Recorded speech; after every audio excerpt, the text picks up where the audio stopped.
This is your Daily 5 for Thursday, July 30th, 2026.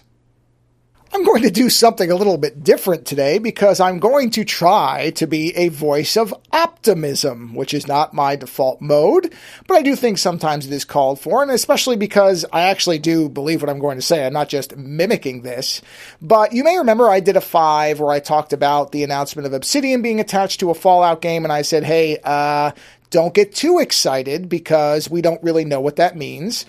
And since that 5, a lot of other people have said the exact same thing, and many of them think that the Bethesda announcements are a smokescreen and just a way to try to blunt a lot of the criticism that is being leveled at, well, really everybody but Nintendo these days. And I'm sure Nintendo will do something stupid and earn the ire of the internet and gamers specifically at some point soon. Because you know what? These companies can't avoid it. They just can't. It's in their nature to be predatory and anti-consumer, and eventually they'll all do the same thing. But back to optimism. So a lot of people have said, I saw a post over on Video Game Chronicle, it's hard to get excited about Fallout now. A lot of people saying, yeah, it's just going to be cheap cash-ins. It's just going to be the remasters we always knew were going to be there. It's just a lot of negativity to what I'm sure Bethesda and, of course, Xbox thought would be something that would hopefully at least get people excited about something to do with the future of Xbox and games coming from Microsoft, but instead seems to have had the opposite effect.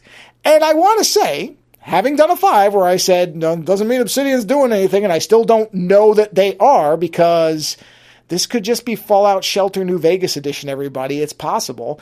But I do think that it's important not to just completely give up on all this stuff, because the reality is it's very easy to paint this entire situation and everyone involved with the corporate brush.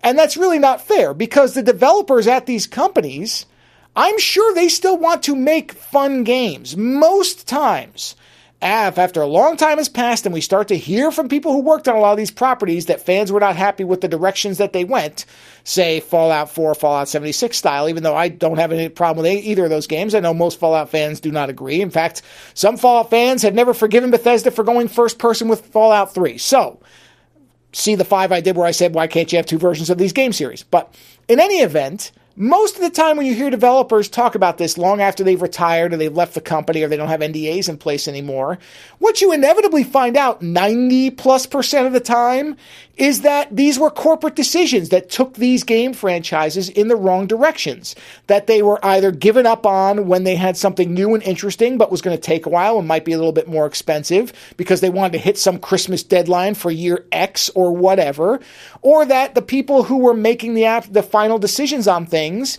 really didn't play games, didn't understand what the franchises meant to the players that were playing them, and just wanted to follow trends in the market and try to figure out how to make the most money in the shortest amount of time, which is almost never a good way to be creative. Restraint and limitation are good many times for many creators, but having people who are not creative and are not focusing on the end product making the final decisions on creative properties rarely works out well. So I just want to tell everybody it is possible that the people who will be left, because eventually you can't fire everybody or you have no studios left, may be able to still make a good game. Maybe all this ire and negativity and the just response of the gaming community, which is the prime audience for these studios and these companies, maybe all this will get them to say, you know what?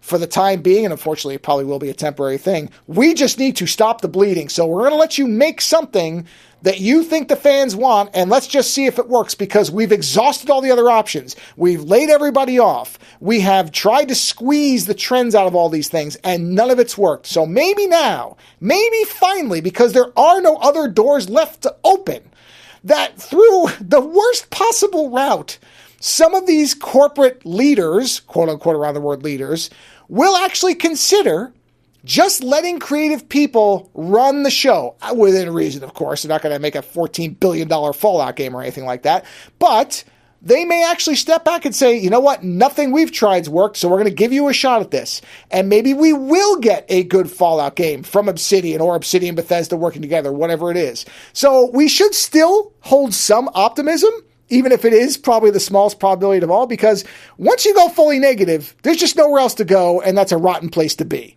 Later.